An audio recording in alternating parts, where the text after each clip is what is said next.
the signs of the times. Here in the gospel, Jesus criticizes people in the crowd. How could they interpret the earth and the clouds, but not know how to interpret the present time? It's the time of the kingdom, after all, with Jesus preaching. And ourselves, the signs of the times. How do we know what's going on in the world, and with what eyes do we look? Do we read the signs of the times mostly politically, sociologically, through the lens of our culture, or through what's good for us economically? Do we read the signs of the times just for ourselves or for our whole community, our whole world? Now, the political, social, cultural, economic, these are all valuable lenses for viewing the world. But there's something very different in the Bible. The prophets in Israel read the world through a theological lens. When they looked at their signs of the times, they wondered what God was doing and why. The deepest and truest reading of the signs of the times are from the perspective of God. And how can we catch that?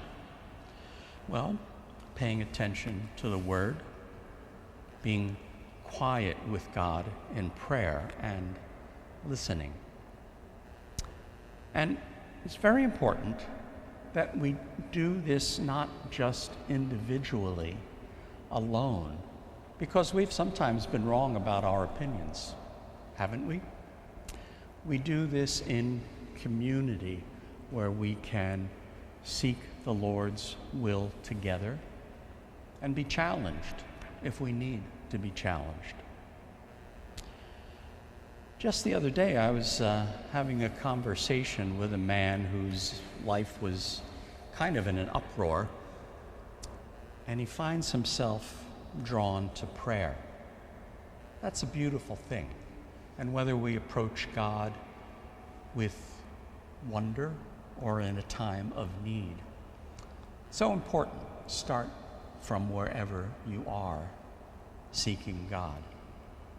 Well, the thing I recommended to him was the Examen. This comes from St. Ignatius Loyola.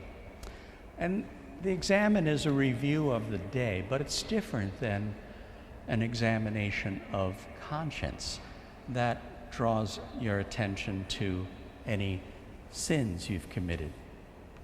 The Examen looks at your day and has you review it and think and feel. How did God seem present to me? Was there something in the scriptures that came to mind in some encounter that day? Did I feel peace or lack of it?